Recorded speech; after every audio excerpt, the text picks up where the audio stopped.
Welcome back to Reddit Whispers. There's a certain kind of cold that has nothing to do with the weather.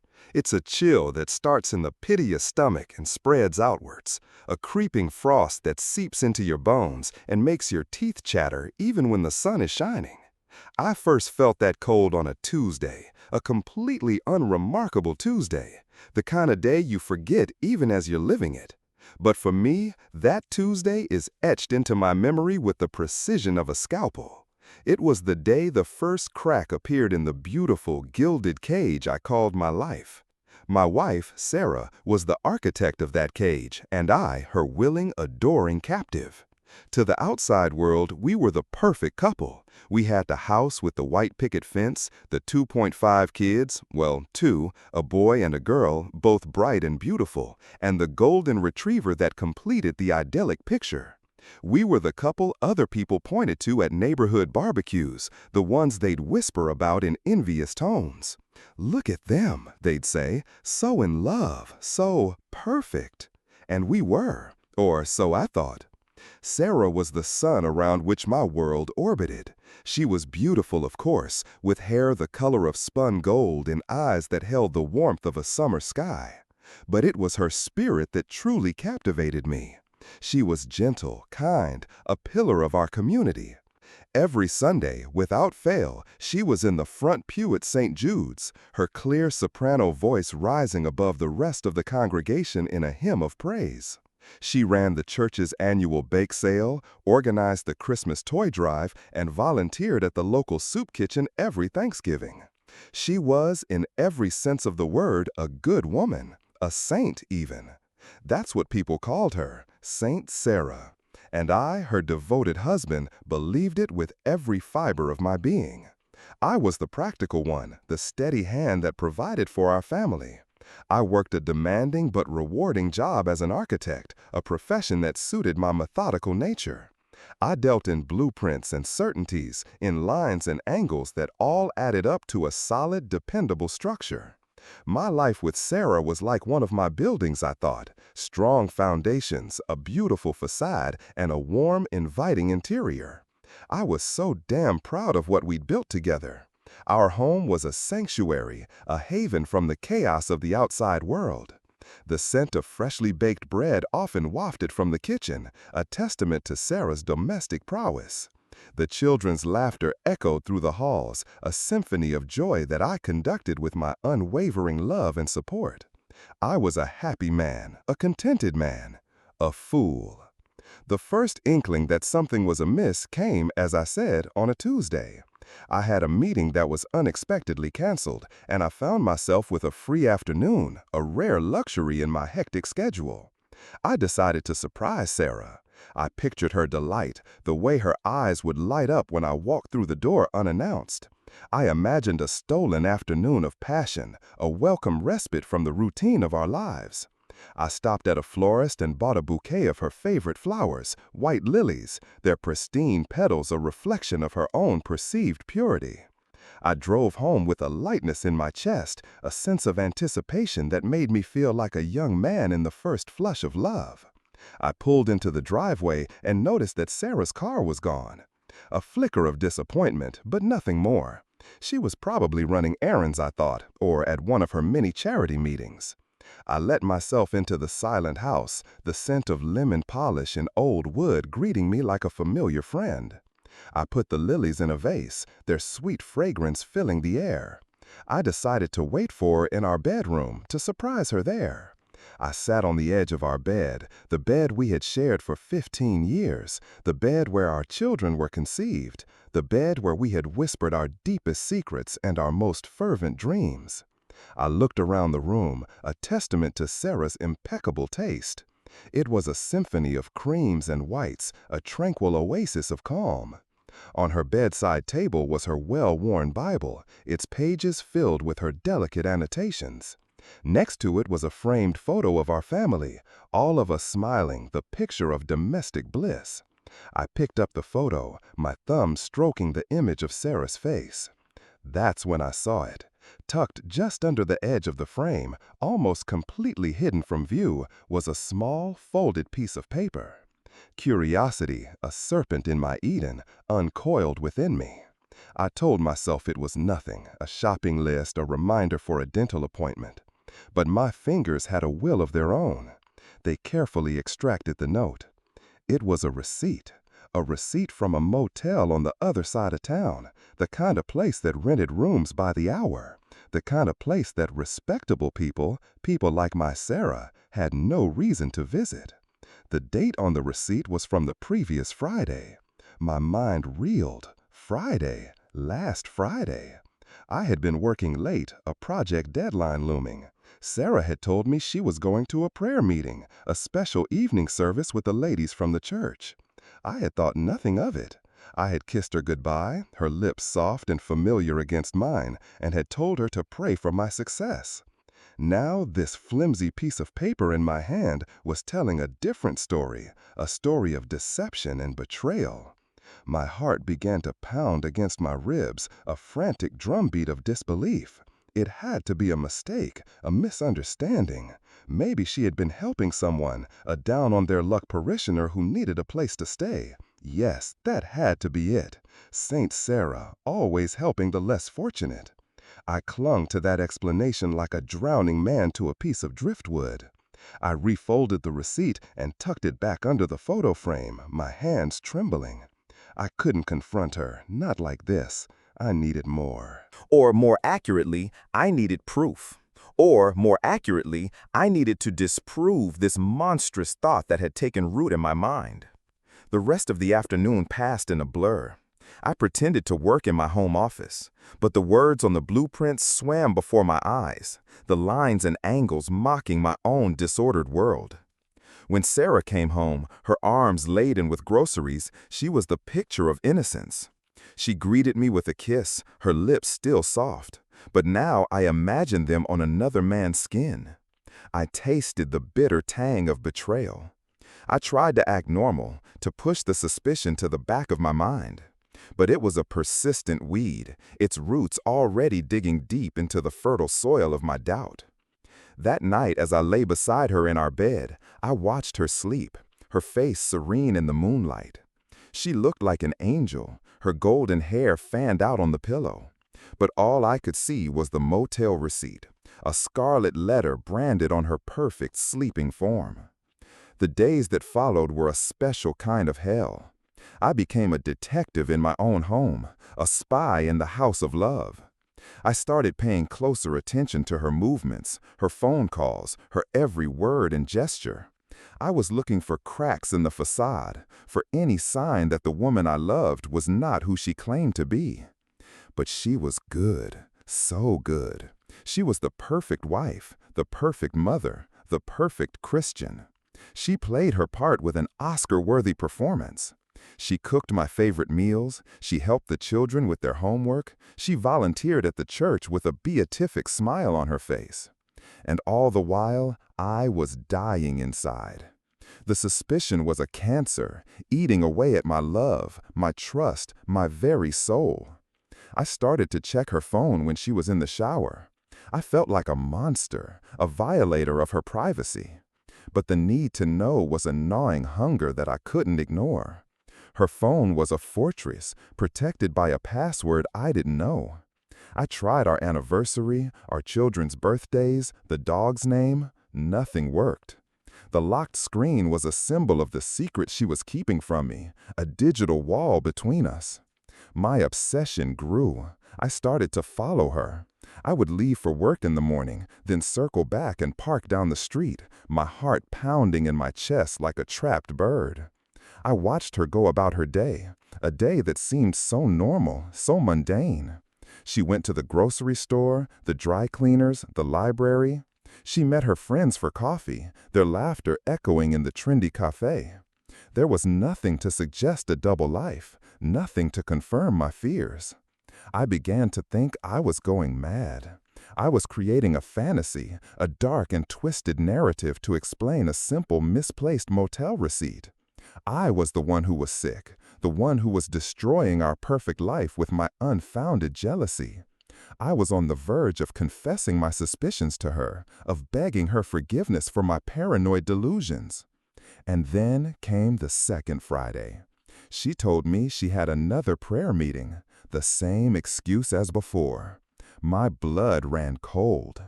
I told her I had to work late again, my voice a hollow echo of my usual self. I kissed her goodbye, the taste of her lipstick like ashes on my tongue. This time, I didn't go to work. I followed her. I kept a safe distance, my car a shadow in the rearview mirror of her pristine SUV. She didn't drive towards the church. She drove in the opposite direction, towards the seedy side of town, the side of town that we, in our respectable suburban enclave, pretended didn't exist. My hands gripped the steering wheel, my knuckles white. My breath came in shallow, ragged gasps. I was following my wife, my Saint Sarah, to a rendezvous with a demon. She pulled into the parking lot of the same motel from the receipt.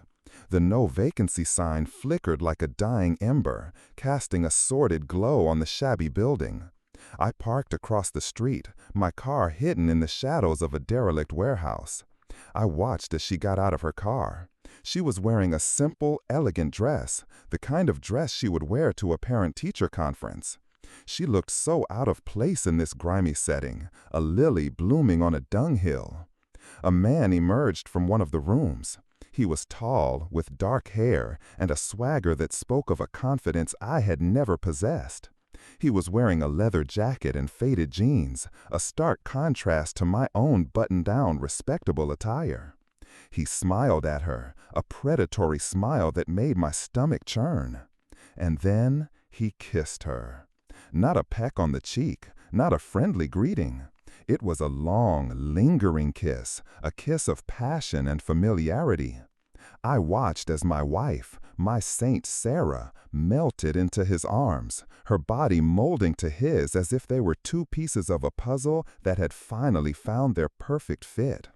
The world tilted on its axis. The air was sucked from my lungs. The cold I had first felt on that Tuesday returned with a vengeance, a polar vortex that froze my heart in my chest. I sat there in the darkness of my car and watched as my wife, the woman I had loved and cherished for 15 years, the mother of my children, the saint of our community, walked into a cheap motel room with another man. And as the door closed behind them, it was as if a door had closed on my own life, plunging me into a darkness from which I thought I would never emerge. The beautiful, gilded cage was shattered, its golden bars twisted and broken, and I, the adoring captive, was finally, brutally set free. Or so I thought. In reality, I was more in prison than ever, trapped in a nightmare of my own making, a nightmare from which I couldn't wake up. I wanted to scream, to smash the steering wheel with my fists, to storm into that motel room and tear them apart. But I did nothing. I just sat there, a hollowed-out shell of a man, and watched the flickering no vacancy sign, a mocking testament to the emptiness of my own life. The next hour was the longest of my life. Every minute was a new kind of torture. I imagined what was happening in that room, the images a pornographic slideshow in my mind.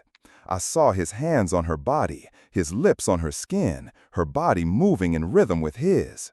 I heard her moans, her cries of pleasure, a sound she had never made with me. The pain was a physical thing, a white-hot poker in my gut. It was a pain so intense, so all-consuming, that I thought I would die from it. I thought about driving away, about leaving this sordid scene behind me and pretending it had never happened. I could go home, back to my perfect life, and wait for my perfect wife to return from her prayer meeting. We could go on as we were, living a lie, a beautiful, comfortable lie. But I knew I couldn't. The truth, however ugly, had been revealed. The facade had crumbled, and I could never unsee the rubble. When the door to the motel room finally opened, I flinched as if I had been struck. They emerged, their faces flushed, their bodies still humming with the afterglow of their passion. He kissed her again, a quick, possessive kiss, and then he was gone, disappearing into the night like a phantom. Sarah got back into her car, her face a mask of serene composure. She checked her reflection in the rearview mirror, adjusted her hair, and then she drove away, back to our home, back to our children, back to me. She was returning to her role as Saint Sarah, the perfect wife and mother. And I, her unwitting audience, was left to grapple with the knowledge that our entire life, our entire love story, was a work of fiction. That night, when she slipped into bed beside me, her body smelling of another man's cologne, a scent she had tried to mask with her own perfume, I pretended to be asleep. I lay there, rigid and still, my eyes wide open in the darkness. I listened to her steady breathing, the breathing of a woman without a care in the world. And I knew, with a certainty that chilled me to the bone, that this was not the end of the story. It was just the beginning.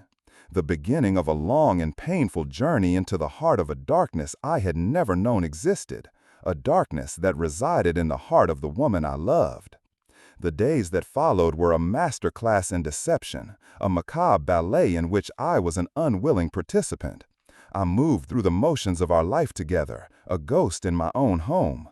I went to work, I played with the children, I sat across from Sarah at the dinner table and listened to her talk about her day, her voice a soothing melody that now grated on my nerves like nails on a chalkboard. Every word she spoke was a lie, every smile a betrayal. I was living in a state of hypervigilance, every sense on high alert. I noticed things I had never noticed before, the way she guarded her phone, taking it with her even to the bathroom. The vague, non-committal answers she gave when I asked about her day. The sudden rash of late-night meetings and charity events that seemed to pop up with increasing frequency. It was all a lie, a carefully constructed web of deceit, and I was the fly caught in its sticky threads. I wanted to confront her, to scream and rage and demand an explanation, but I couldn't. The words were trapped in my throat, choked by a toxic cocktail of fear and love. I was afraid of the truth, afraid of what it would do to our family, to our children. And God help me, I still loved her. Or, at least, I loved the woman I thought she was. The woman who had been my partner, my confidant, my best friend for 15 years. I was mourning a person who was still alive, a person who slept beside me every night. My investigation, my silent, secret war, continued. I became obsessed with finding out who he was, this phantom lover who had stolen my wife and my life. I had only seen him in the dim light of the motel parking lot, a fleeting glimpse of a stranger who had become the central figure in my personal tragedy. I started to dig, to piece together the puzzle of Sarah's secret life. I went through her credit card statements, looking for any unusual charges, and I found them. A string of purchases from a high-end lingerie store, the kind of place Sarah, with her modest, conservative taste, would never have frequented. There were also receipts from expensive restaurants, places we had never been to together. She was wining and dining him, using our money, my money, to fund her affair. The betrayal was a fresh wound, a new layer of pain on top of the already festering sore. I even hired a private investigator. I felt ashamed, as if I were resorting to the tactics of a B-movie villain. But I was desperate. I needed to know the truth, the whole ugly truth. I gave the investigator the scant details I had, a vague description of the man, the make and model of Sarah's car, the address of the motel. He was a grizzled, cynical man who had seen it all. He listened to my story with a practiced air of professional detachment, but I could see a flicker of pity in his eyes. I was just another broken man, another casualty in the endless war of love and betrayal. A week later, he called me. He had a name and a face. The man's name was Michael. He was a personal trainer at a gym on the other side of town, a gym that Sarah had recently joined, claiming she wanted to get in shape. The investigator sent me a photo. It was him, the man from the motel. He was handsome in a rugged, dangerous way. The kind of man who women like Sarah, women who had spent their lives being good, were drawn to like moths to a flame. The investigator's report was a detailed account of their affair. They met twice a week, on Fridays and Tuesdays. Friday was their motel day. Tuesday was their date night, a night of expensive dinners and clandestine meetings in dimly lit bars. The report was a clinical, dispassionate litany of my wife's infidelity. Every word was a hammer blow to my already shattered heart. The knowledge was a poison seeping into every corner of my life. I couldn't eat, I couldn't sleep. I lost weight, my clothes hanging off my gaunt frame. My work suffered. I made mistakes, missed deadlines. My colleagues, my friends, noticed the change in me. They asked if I was okay, if everything was all right at home. I would force a smile and tell them I was fine, just tired. But I was a walking lie, a man living a double life of his own. I was the grieving husband, the cuckolded fool, the silent observer of my own destruction. The contrast between Sarah's two lives was a constant source of torment. On Sunday, she was the picture of piety, her face upturned in rapt devotion as the pastor preached about the sanctity of marriage and the sin of adultery. She would sing the hymns with a clear, angelic voice, a voice that had once been my salvation and was now my damnation. And then, on Friday, she would shed her saintly skin and become a different person, a woman I didn't know, a woman who sought pleasure in the arms of another man. The hypocrisy was breathtaking. I started to see the cracks in her performance, the subtle tells that I had been blind to before. The way her eyes would dart around a room as if she were constantly on the lookout for someone. The way she would jump when the phone rang. The way she would sometimes get lost in her own thoughts, a small, secret smile playing on her lips. She was living in a world of her own, a world that I was not a part of. And the more I saw, the more I hated her. The love I had once felt for her was curdling into a bitter, toxic brew of anger and resentment. I started to fantasize about revenge. I imagined confronting her, exposing her lies to our friends, our family, our church. I wanted to see her perfect world come crashing down around her, just as she had destroyed mine. But I couldn't bring myself to do it. The thought of the children, of their innocent faces caught in the crossfire of our war, was a shield that protected her from my wrath. So I continued to play the part of the devoted husband, my silence a weapon that I was slowly, painstakingly sharpening. I decided to gather more evidence, to build an irrefutable case against her. I wanted to have all the ammunition I needed for the inevitable confrontation, for the day when I would finally detonate the bomb that would blow our lives apart. I bought a small, discreet listening device and planted it in her car. I felt like a criminal, my hands trembling as I hid the tiny bug under the dashboard. But I had crossed a line, a point of no return. I was no longer the man I used to be. I was a man consumed by a singular purpose, to uncover the full extent of my wife's betrayal. The first recording I listened to was a revelation. It was a phone call she made to him, to Michael. Her voice was different, a throaty, seductive purr than I had never heard before. She talked to him in a way she had never talked to me, with a raw, uninhibited passion that made my blood run cold. She told him she loved him, that she couldn't wait to see him, that she was counting the minutes until their next tryst. She complained about me, about our life together. She called me boring, predictable, a passionless man who was more interested in his blueprints than in his wife. Her words were like daggers, each one piercing my heart. I was not just a cuckold, I was a fool, a cliché, the boring husband who had driven his wife into the arms of another man. I listened to more recordings, each one a new circle of hell. I heard them making plans, their voices filled with the giddy excitement of a secret love affair. I heard them talking about their future, a future that did not include me. They dreamed of running away together, of starting a new life in some far-off, exotic place. They were planning to leave me, to take the children, to erase me from their lives as if I had never existed. The pain was unbearable, a physical ache that radiated from my chest and spread throughout my body. I wanted to die, to simply cease to exist. But then a new feeling began to emerge from the ashes of my despair. Anger. A cold, hard anger that solidified my resolve. I was not going to be a victim. I was not going to let them destroy me. I was going to fight back. I started to document everything. I made copies of the motel receipts, the credit card statements, the private investigator's report.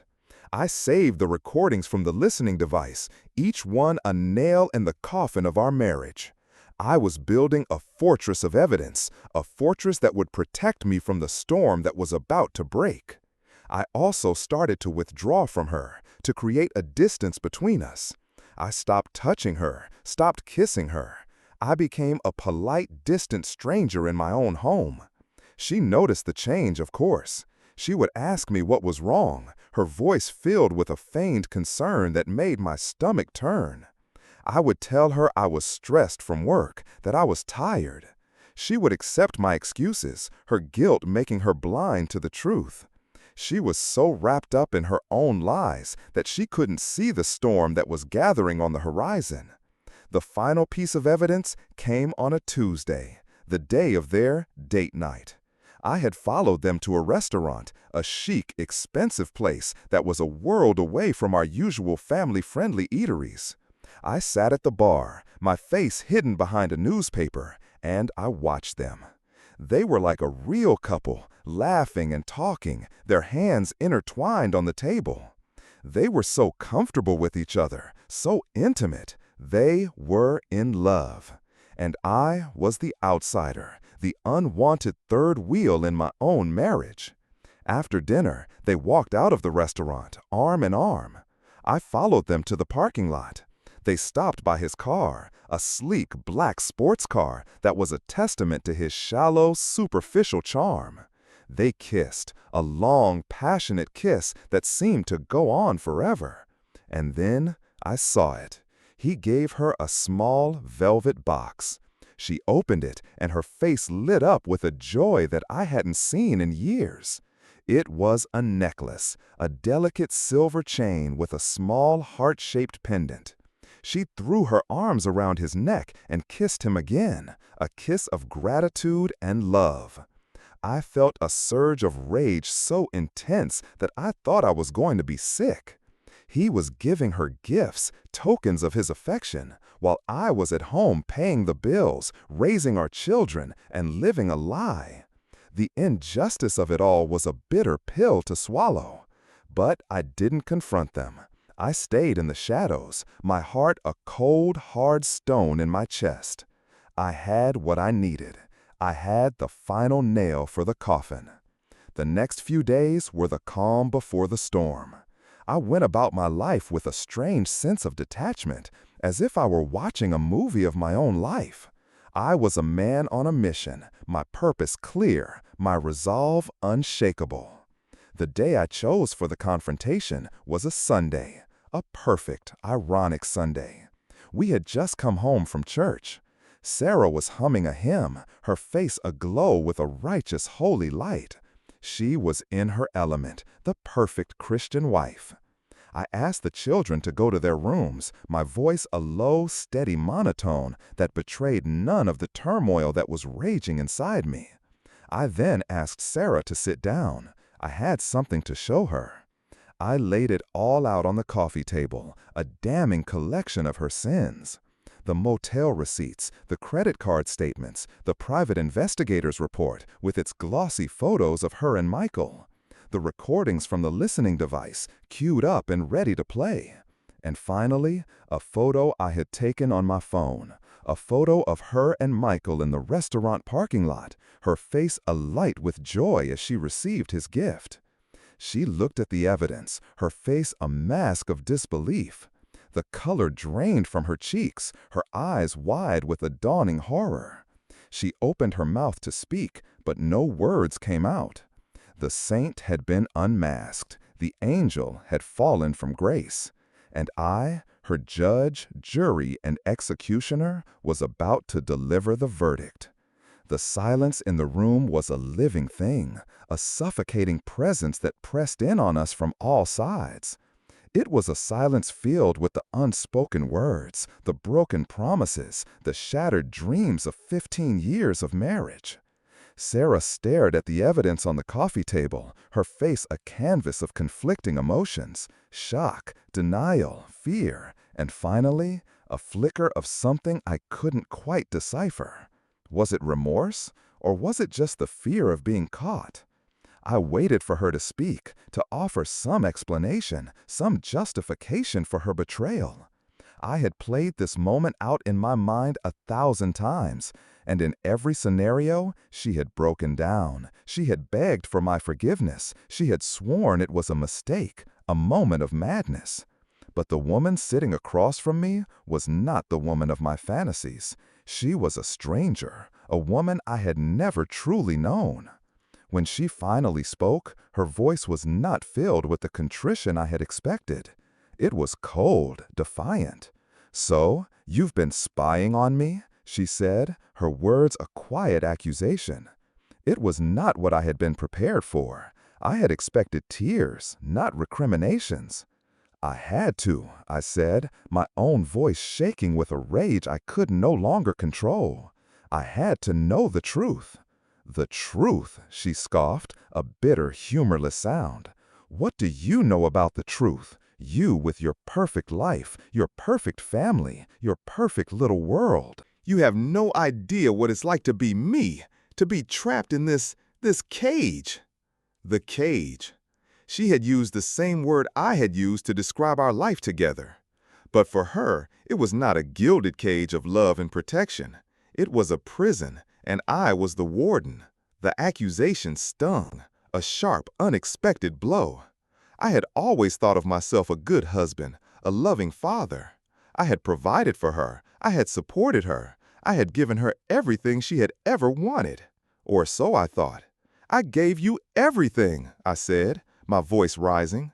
"This house, our children, a life that other people would kill for." "You gave me things," she shot back, her eyes flashing with a fire I had never seen before. "You gave me a life that looked good on the outside, a life that we could show off to our friends and our neighbors. But you never gave me what I really needed. You never gave me passion. You never gave me excitement. You never gave me me." Her words were a punch to the gut, knocking the wind out of me. I had been so focused on her betrayal, on her lies, that I had never stopped to consider my own role in the breakdown of our marriage. Had I been a boring husband, a predictable lover? Had I, in my own quiet, unassuming way, driven her into the arms of another man? The thought was a disorienting one, a seismic shift in my understanding of our relationship. But my anger, my sense of betrayal, was too strong to be assuaged by a moment of self-doubt. "So, you found your passion in a cheap motel room with a personal trainer?" I said, my voice dripping with sarcasm. "That's your idea of a better life? Don't you dare judge me," she hissed, her voice low and dangerous. "You have no right." The confrontation was not going as I had planned. There were no tears, no apologies, no begging for forgiveness. There was just a cold, hard anger, a chasm of misunderstanding that had opened up between us. We were two strangers, speaking different languages, living in different worlds. The argument escalated, our voices rising with each new accusation, each new denial. We were no longer talking. We were just hurting each other, lashing out with the cruelest words we could find. We dredged up old resentments, old grievances, things that had been buried for years. It was a verbal bloodbath, a brutal, ugly war of words. And in the midst of it all, I realized something with a chilling clarity. I didn't know this woman at all. The Sarah I had loved, the Saint Sarah of my imagination, had never existed. She was a figment of my own creation, a projection of my own desires. The real Sarah was a complex, flawed, and deeply unhappy woman, a woman who had been living a lie for years. The realization was both liberating and terrifying. Liberating because it freed me from the pain of mourning a person who had never been real. Terrifying because it meant that our entire life together had been a sham, a carefully constructed illusion that had now been shattered into a million pieces. The argument ended as abruptly as it had begun. We were both exhausted, emotionally drained. There was nothing left to say. The truth, in all its ugly, brutal glory, was out. We sat in silence, the wreckage of our marriage strewn around us like the debris of a battlefield. I looked at her, really looked at her, for the first time in a long time. I saw the lines of unhappiness around her eyes, the downward turn of her mouth. I saw a woman who was just as broken as I was. And in that moment, for the first time since I had discovered her affair, I felt a flicker of something other than anger, pity. I pitied her for her unhappiness, for the choices she had made, for the life she had been forced to live. I also pitied myself for my blindness, for my naivety, for the love I had wasted on a woman who had never truly loved me back. The days that followed were a blur of lawyers and therapists, of hushed, angry phone calls and tearful conversations with the children. We decided to separate, a decision that was both inevitable and heartbreaking. The house, our sanctuary, became a battleground, a place of cold silences and unspoken resentments. We were like two boxers in the final round of a brutal fight, too tired to land any more punches, but too stubborn to concede defeat. The process of dismantling our life together was a slow and painful one. We had to divide our assets, our friends, our memories. Every object in our home was a reminder of a life that was now over, a life that had been a lie. The family photos on the mantelpiece, the mismatched coffee mugs in the kitchen, the children's drawings on the refrigerator. They were all artifacts from a lost civilization, a civilization that had been destroyed by a single act of betrayal. The most difficult part was telling the children. We sat them down together, a united front in our disunity, and we tried to explain the unexplainable. We told them that we loved them, that we would always be a family, but that we could no longer live together.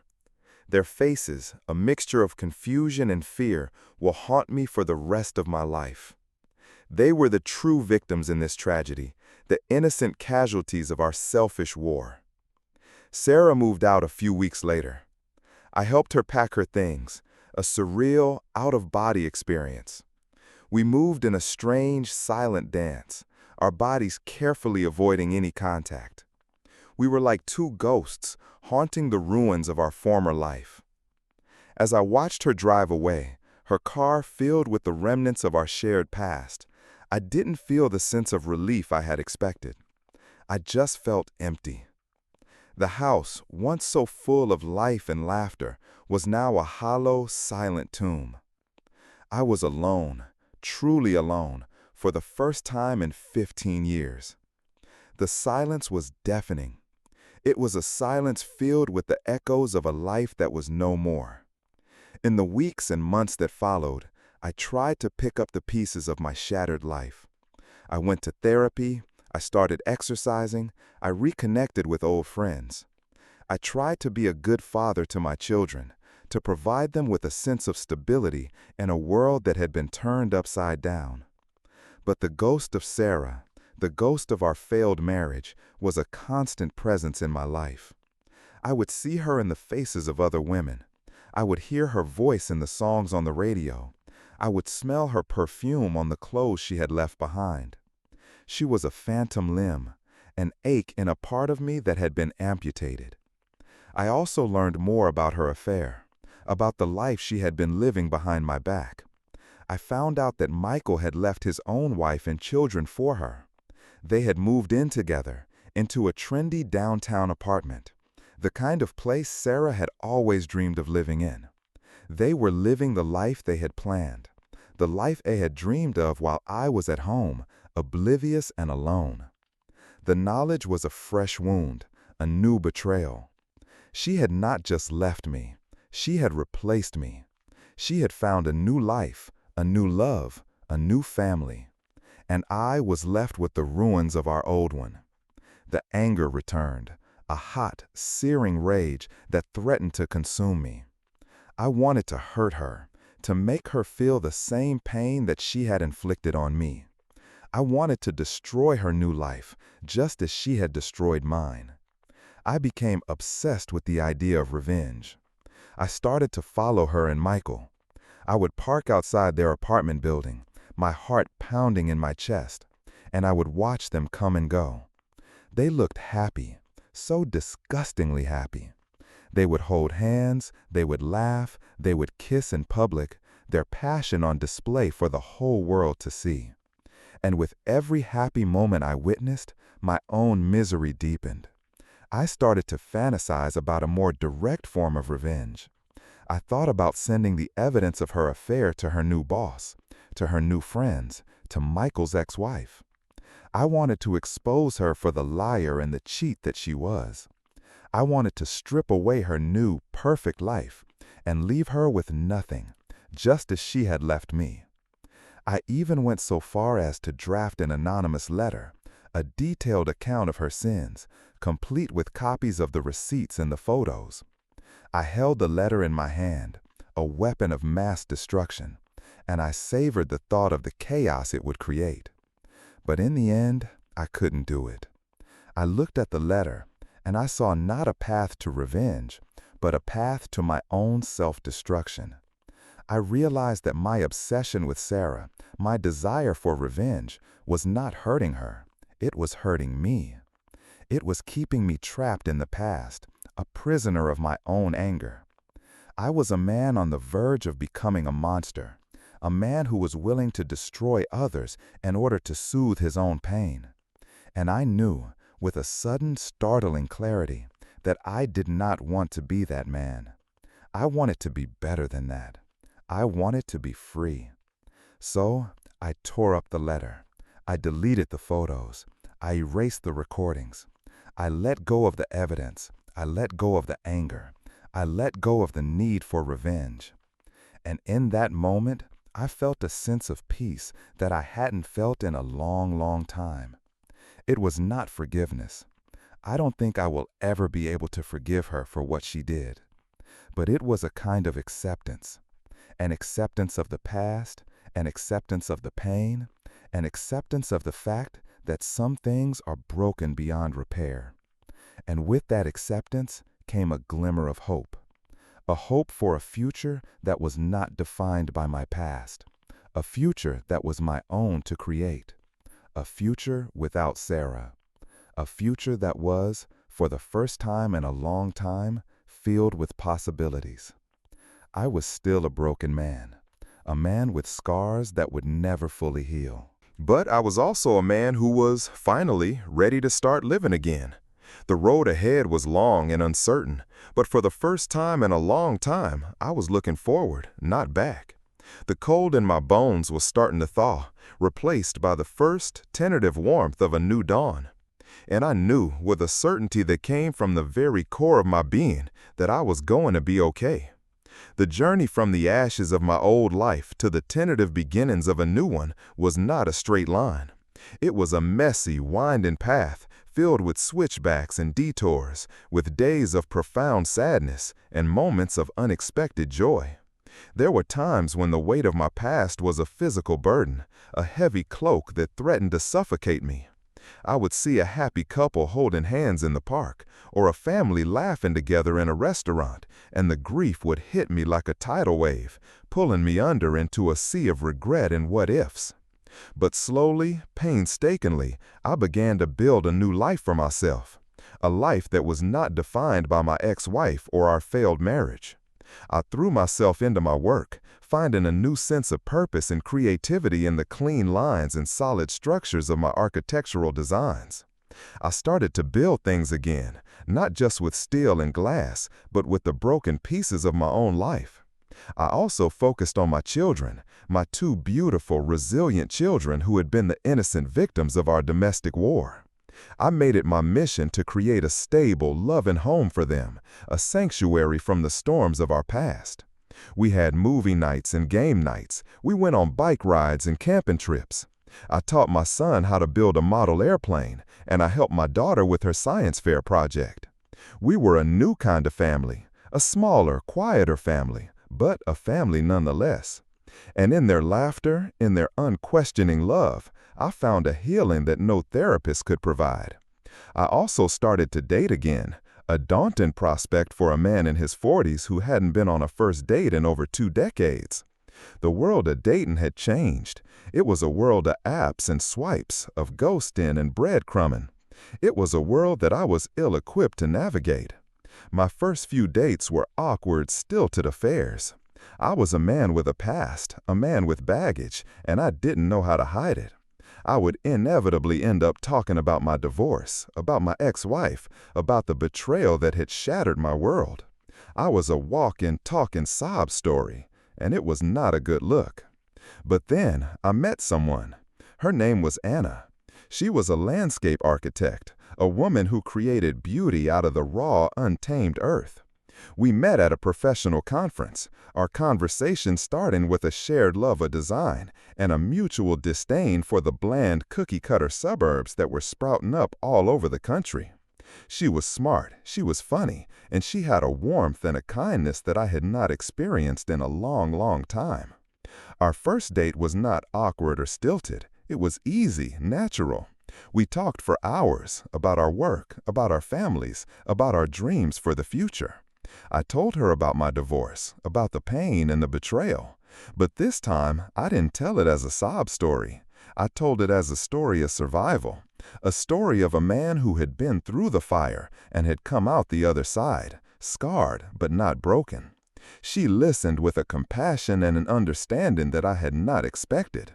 She had been through her own divorce, her own heartbreak. She understood the pain, the anger, the long, slow process of healing. We were two survivors, two people who had been wounded in the battle of love, but who had not given up on the possibility of finding happiness again. Our relationship developed slowly, organically. It was not a whirlwind romance, not a passionate, all-consuming affair like the one Sarah had had with Michael. It was a quiet, steady love, a love built on a foundation of mutual respect, shared values, and a deep, abiding friendship. With Anna, I learned that love was not about grand gestures or dramatic declarations. It was about the small, everyday moments of kindness and connection. It was about the way she would bring me coffee in the morning, the way she would listen to me talk about my day, the way she would hold my hand when we walked down the street.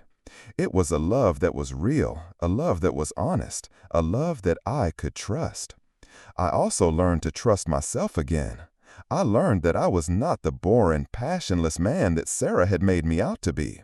I was a man who was capable of love, of passion, of joy. I was a man who was worthy of being loved in return. Of course, the ghosts of my past did not disappear entirely. There were still moments when the old wounds would ache, when the memories of Sarah's betrayal would come flooding back. But now, they were just memories, ghosts of a past that no longer had the power to hurt me. One day, about a year after our divorce, I ran into Sarah. It was at the grocery store of all places.